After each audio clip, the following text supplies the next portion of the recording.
Rafiki, nikaribishe tena katika kipindi cha siku ya leo ambacho cha kumjua Mungu. Katika siku ya leo nitaenda kukufundisha mambo mazuri, utaenda kufurahi, lakini pia utaenda kujifunza na utaungana nami mwalimu wako Selina. Nitaenda kukufundisha mambo mazuri ambayo utaenda kufurahi. Lakini kabla ya yote tutaenda kuimba wimbo ili kwenda kusikiliza somo la Biblia. Na wimbo wetu wa leo unasema kwamba ni kusikiliza. Sasa marafiki ambao wananitazama, tutaenda kuimba wote na wimbo wetu kama unavyosema hivi, kama unavyoimbwa.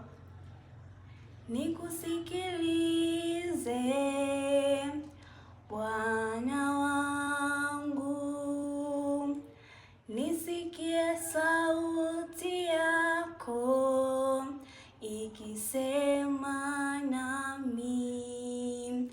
Najua hekima yako ni zawadi yangu. Nikusikilize Bwana wangu. Inawezekana rafiki unanitazama bado uweza kukariri tena, lakini nitaenda kurudia tena kwa mara ya mwisho, na nitaweza kuimba taratibu ili kwenda kusikiliza usikivu wa Mungu, ili tuweze kusikia neno la Mungu vizuri. Nitaimba tena kwa mara ya mwisho. Nikusikilize Bwana wangu, nisikie sauti yako ikisema nami. Najua hekima yako ni zawadi yangu. Nikusikilize Bwana wangu. Sasa nitaenda kukufundisha wimbo wetu unaitwa kwamba ni kusikilize. Inatupasa tusikilize sauti ya Mungu pale ambapo anapotufundisha au pale ambapo Mungu anataka kuongea nasi kupitia neno lake. Na leo Mungu anataka usikilize kupitia somo lake la Biblia. Na somo la leo Biblia linazungumzia Yesu atuizu dhuruba. Lakini kabla ya yote tutaenda kufungua kipindi chetu kwa maombi. Sasa rafiki unanitazama, nitaomba ufumbe macho ili kwenda kufungua kipindi chetu. Mwenyezi Mungu, nina kila sababu ya kusema asante. Asante Bwana kwa muda huu na majira haya. Ukapate kubariki kipindi hiki ambacho tunaenda kufundisha. Ukapate kumbariki na yule mtoto ambaye anakwenda kutazama ili aweze kusikia neno lako na kwenda kulitii. Ni katika jina la Yesu Kristo naomba na kuamini. Amen. Sasa marafiki, kama nilivyosema, leo nimekuandalia somo zuri la Biblia ambalo utaenda kujifunza na utaenda kufurahi. Kabla yote rafiki, nikipenda nikuulize, je, umeshaikuwa na hofu? Umeshaikuwa na hofu? Au naweza nikasema kwamba umeshawahi kuogopa? Lakini katika somo leo la Biblia hata wanafunzi wa Yesu pia na wenyewe walikuwa wana hofu. Sasa ukitaka kujua ni kitu gani ambacho kiliwafanya wanafunzi wa Yesu wakawa na hofu, utaenda pamoja nami, nitaweza kukufundisha ili utaweza kujua ni kitu gani ambacho wanafunzi wa Yesu waliweza kuogopa. Katika siku hiyo Yesu aliweza kufundisha mkutano mkubwa wa watu kuhusiana na habari za Mungu, za ufalme wa Mungu, lakini pia aliweza kuwafundisha kwamba yeye ni Mungu aliweza kumleta hapa duniani ili kuweza kunisaidia mimi na wewe ili tuweze kuokolewa katika dhambi. Baada ya Yesu kufundisha muda mwingi, Yesu aliweza kuwafuata wanafunzi wake na kuambia kwamba inabidi wavuke kando katika bahari ya Galilaya. Na baada hapo wanafunzi wa Yesu wakakubali kile ambacho Bwana Yesu alichoweza kuwaambia. Na baada ya hapo Yesu, baada ya kufundisha na kwenda kuaga ule mkutano, Yesu pamoja na wanafunzi wake wakaanza safari ya kuvuka ule mto Galilaya. Na baada hapo tunakumbuka kwamba walianza kuvuka ule mto wa Galilaya. Na baada hapo tunakumbuka kwamba Yesu alikuwa anafundisha mkutano mkubwa wa watu, na Yesu alikuwa amechoka. Na baada hapo Yesu akaamua kulala, na safari iliendelea pamoja na wale wanafunzi wa Yesu. Baada ya muda mrefu kwenda, ghafla kuna kitu cha ajabu ambacho kiliweza kutokea. Ni kitu gani hivyo? Mawimbi makali na upepo mkali uliweza kufika katika ile bahari na katika kile chombo ambacho Yesu pamoja na wanafunzi wake walikuwa humo. Upepo mkali na mawimbi makali yaliweza kuvamia kile chombo. Lakini wanafunzi wa Yesu, kuna baadhi ya watu wengine walikuwa ni wavuvi, kwa hiyo waliona ni kitu cha kawaida na walijua kwamba ni kitu chepesi. Walijitahidi sana, lakini upepo ulizidi kuwa mkali sana. Waliendelea kuhangaika na kile chombo, kikaanza kuingia maji na kikaanza kuhama. Wanafunzi wa Yesu wakaanza kuogopa, wakajua kwamba safari yao ya maisha ilikuwa inaishia hapo. Wanafunzi wa Yesu walikuwa wanahofu kwamba mwisho wao ni hapo. Lakini mimi na wewe tuna hofu. Hofu hiyo ni dhambi. Dhambi ni nini? Dhambi ni kile kitu ambacho unakiwaza, unakisema na unachokitenda ambacho hakimpendezi Mungu. Labda rafiki ambao unanitazama, naweza nikukutajia mifano ya dhambi ambayo unaweza ukawa unaifanya au mtu mwingine unaweza kuona kwamba anaifanya. Dhambi mfano kuiba, kutukana, kusema uongo na dhambi zingine ambavyo unajua ni kinyume kabisa na mapenzi ya Mungu. Lakini kwa sababu gani tunafanya dhambi? Tunafanya dhambi kwa sababu tumezaliwa katika asili ya kutaka kufanya dhambi. Mababu zetu Adamu nao walipofanya dhambi ya kutokumtii Mungu na dhambi ikaingia ulimwenguni, tukajikuta mimi na wewe rafiki tunafanya dhambi. Lakini hofu ya wanafunzi wa Yesu, walikuwa wanaogopa kwamba ni mwisho wao wa kuishi. Lakini baada ya muda fulani mawimbi yalizidi kuwa makali sana, na wanafunzi wa Yesu walisahau kwamba kuna mtu ambaye yupo mwenye nguvu. Na baada ya muda kidogo, kuna baadhi ya wanafunzi wa Yesu waliweza kumfuata Yesu na kumwambia kwamba Yesu, tunaomba utuokoe. Alienda kumwamsha Yesu kwa sababu Yesu alikuwa amechoka na amelala usingizi. Alienda kumwamsha Yesu, na baada hapo Yesu aliweza kuamka. Na baada hapo Yesu, baada ya kuamka, akaamua kuamuru ule upepo na mawimbi yaweze kutulia. Kile kitendo cha Yesu kuamka na kufanya vile ilikuwa ni upendo ambao Yesu aliweza kuonyesha. Upendo huo, Yesu yeye alionyesha upendo kwa sababu Yesu yeye ni Mungu. Mungu yeye ni upendo. Ananipenda mimi, anakupenda wewe. Na tukiangalia katika mstari wetu wa moyo katika kile kitabu cha Yohana 3 mstari wa 16a, kwa maana jinsi Mungu alipenda ulimwengu. Ulimwengu ni mimi na wewe. Lakini Mungu sio upendo tu, bali Mungu yeye ni muumbaji. Mungu ameniumba mimi, lakini pia amekumba wewe rafiki unayenitazama.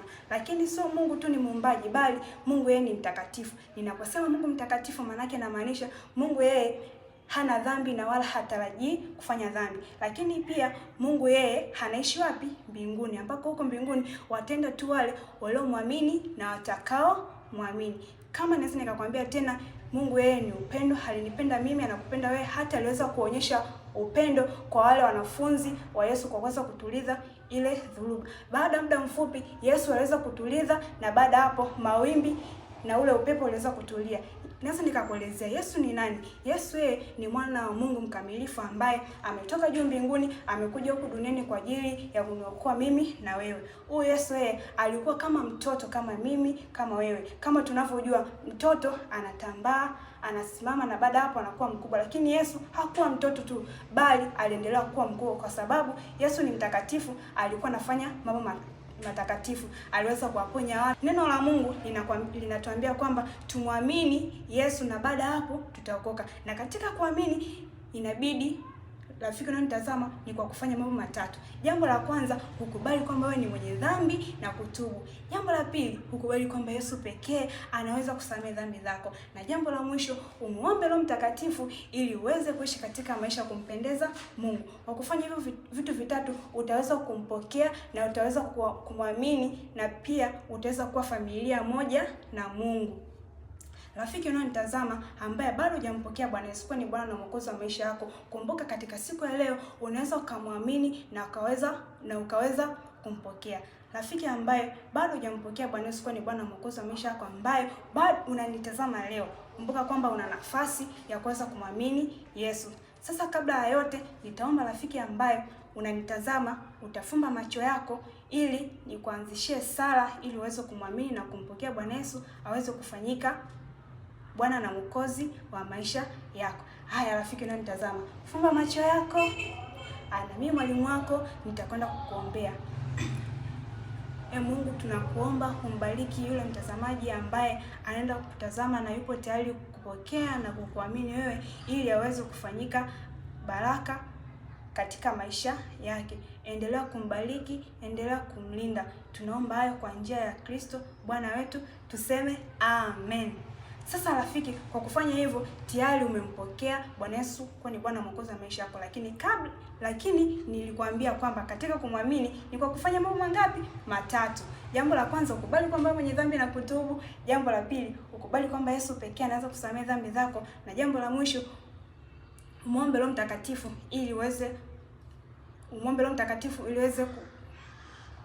ili uweze kuishi katika maisha ya kumpendeza Mungu. Kwa kufanya hivyo utakuwa familia moja na Mungu.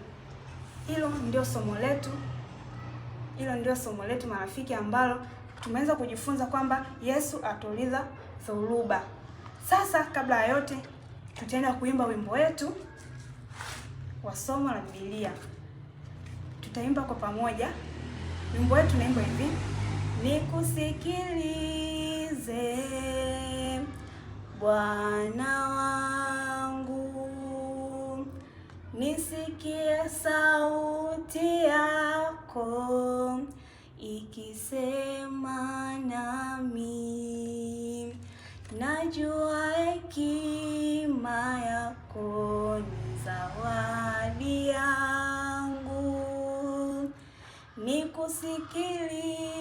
nikusikilize Bwana wangu. Rafiki unanitazama, natumaini umeenda kufurahi na umeenda kujifunza, lakini nipende kukukumbusha, endelea kubaki hapo hapo ili kwenda kusikiliza historia ya mishonari. Bye. Karibuni marafiki katika kipindi cha Missionary Story, yani story ya missionary ambayo tulianza nayo toka kipindi kilichopita. Mimi mwalimu wako Martha nitakuwepo leo nikikusimulia hadithi hii ya Hudson Taylor, nini kiliendelea katika maisha yake. Hivi unakumbuka kitu gani tulishia tulivyosoma kipindi kilichopita? Ndiyo, Hudson aliweza kufanya kazi pamoja na Dr. Halliday. Walishirikiana kufanya kazi mbalimbali. Lakini kila siku za Jumapili, Hudson Taylor alikuwa akienda mitaani, anaenda kuwahubiria watu wengine habari njema na kuwapelekea viperushi. Vitu vingi viliweza kumkuta Hudson alipokuwa mjini. Mmoja ya vitu ambavyo viliwahi kumkuta Hudson, alikutana na watu wabaya ambao walimpiga, wakamsukuma huko na huku, wakachukua na viperushi vyake wakaachana, wakamrushia. Hivi ungejisikiaje ungekuwa wewe ndio Hudson? Bila shaka ungejisikia vibaya. Hudson alijisikia vibaya, lakini hakuacha kumwamini Mungu. Hakuogopa hata kama angekutana na vitu vibaya. Watu walimsukuma, wengine wakamcheka na kumrushia vitu vyake usoni. Bila shaka Hudson alijisikia vibaya. Hudson pia alimfahamu mwalimu mmoja wa muziki, alikuwa mzuri sana. Alimpenda na alitaka kumuoa. Bila shaka alimshirikisha pia kuhusu habari ya yeye kuweza kufika China. Lakini nafikiri mwanamke yule angekubali? Bila shaka angeweza kukubali. Lakini alipoenda kwa wazazi wa yule mwanamke na kumuomba awe mke wake na kwamba waweze kwenda wote China, wazazi wake walikataa. Wakamwambia, tutakupa binti yetu muoe, lakini hauwezi kwenda naye China. Hudson nafikiri alifanya nini? Alikubali kubaki pale Uingereza amuoe yule mwanamke au angekubali kwenda China? Bila shaka Hudson amefanya uamuzi sahihi sana. Alichoamua yeye, alisema siwezi kuacha kumtii Mungu. Akaamua kumwacha yule mwanamke na akaendelea kufikiria kuhusu habari yake ya kuweza kumfikisha China.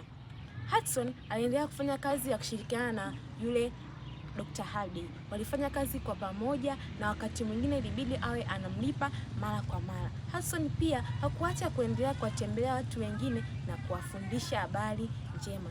Siku moja Hudson ilibidi apokee mshahara wake kutoka kwa yule Mr. Halliday. Ilibidi apokee kiasi cha pesa. Lakini bahati mbaya zaidi ni kwamba yule Daktari Halliday yeye alikuwa ni msaulifu sana. Anasahau kumlipa Hudson pesa yake. Na alikuwa akimwambia nikisahau wewe unanikumbusha. Lakini Hudson akuona kama itakuwa tabia nzuri kumkumbusha Halliday kwamba inabidi amlipe hela yake. Aendelea kukaa kimya akimwamini Mungu. Siku hiyo yule Mr. Halliday akawa amekumbuka. Akamwambia, "Hivi Hudson, siku ya kulipa mshahara wako haijafika kweli?" Hudson akasema, "Ilifika mpaka ilishapita." Akamwambia, "Kwa nini hukunikumbusha?" Hana cha kumjibu. Yule Mr. Halliday akachukua pesa na kumkabidhi Hudson. Hudson akafurahi kulipwa pesa yake na akaendelea kumwamini Mungu bila shaka. Baada tu ya kupokea pesa yake, ghafla akaingia mwanaume mmoja maskini. Akafika pale akamwambia, Hardy, unaweza kaenda ukamwombea mke wangu ambaye anaumwa sana, unaweza kwenda kumwombea? Hardy bila shaka alifurahi, akaondoka akaenda kumwombea mke wa yule baba maskini. Aliingia katika chumba chao kidogo kichafu, akaingia akapiga magoti akamwombea mwanamke yule, lakini akajiuliza moyoni mwake, je, ni vizuri tu kumwomba Mungu amponye na nisaidie chochote? Akafikiria akaona haitakuwa sahihi kufanya hivyo. Akachukua pesa yote ambayo alikuwa nayo, ambayo ilikuwa ni senti 60. Akachukua pesa yote na akamkabidhi yule mwanaume ili iweze kumsaidia, iwasaidie wao katika maisha yao na pia katika mke wake. Hassan akawaza, sasa nitapata wapi hela nyingine? Na hela yote nimemkabidhi yule mwanaume. Lakini alimwamini Mungu, akamwomba Mungu amsaidie ili aweze kupata pesa. Siku moja alipokuwa amekaa akiendelea na kazi zake, ghafla kaingia mtu ambaye yeye hupeleka barua. Akafika pale akampa Hudson ile barua, akamwambia, nimepewa hii bahasha, ni barua nikuletee. Hudson akafurahi akaichukua. Unajua alikutana na nini? Alipoifungua alikuta kulikuwa kuna gloves, lakini pia gloves kwa Kiswahili ni akamefungua ile bahasha akakuta kuwa kuna gloves, lakini pia akakuta kiasi cha pesa ambacho ilikuwa ni dola 2.5. Ilikuwa ni hela kubwa sana kulinganisha na ile hela ambayo alikuwa amepewa mara ya mwisho. Alifurahi sana, akamshukuru Mungu, akafungua ile bahasha, lakini hakumjua ni nani alikuwa amemtumia hiyo barua. Yeye akaangalia tu na kuendelea kumshukuru Mungu. Aliendelea kufanya kazi kwa bidii pamoja na Dr. Hardy. Hakuacha kuendelea kuambia watu wengine habari njema.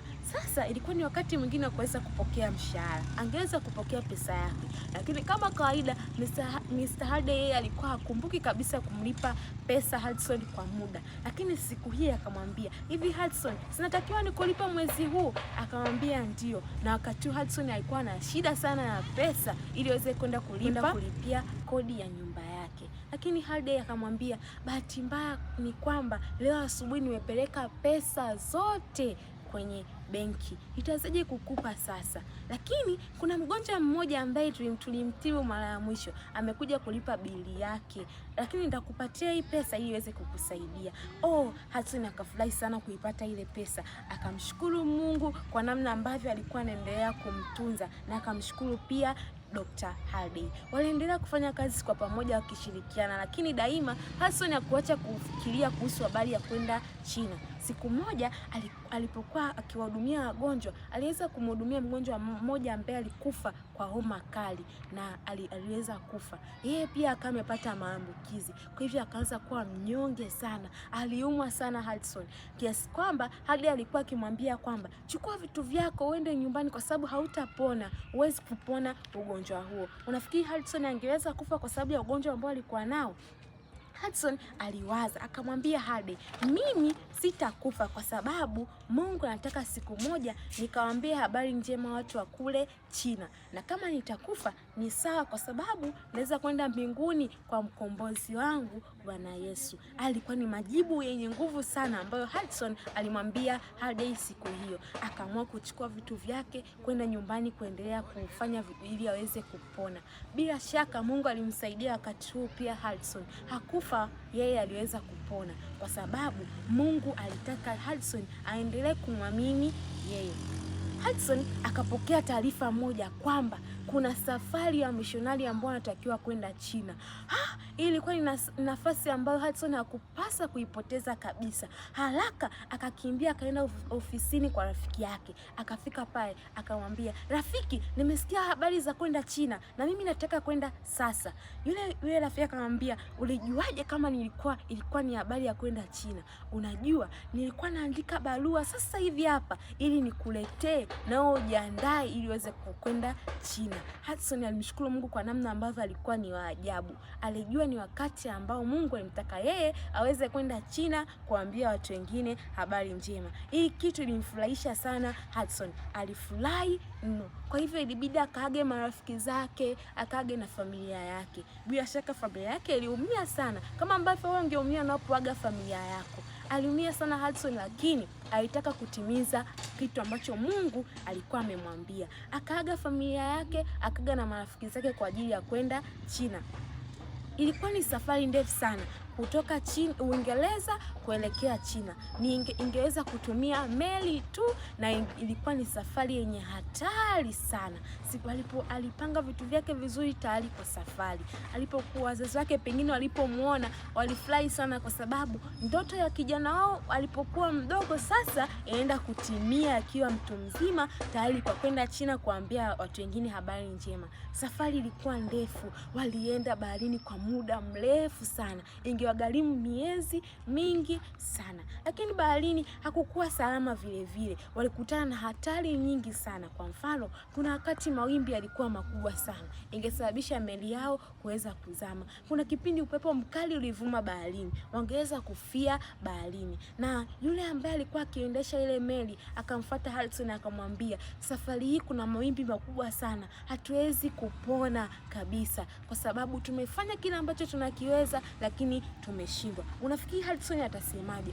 Hudson akamwambia, hapana, kuna kitu kimoja ambacho bado hatujakifanya. Hivi unajua ni kitu gani Hudson alikuwa anakiongelea? Kama unataka kujua ni kitu gani Hudson alikuwa anajaribu kumwambia huyu aliyekuwa dereva wa meli, ni kitu gani wafanye ili waweze kuwa salama, usisahau kufuatilia kipindi kijacho, tuendelee kukutana zaidi katika habari hii ya Hudson Taylor. Bye.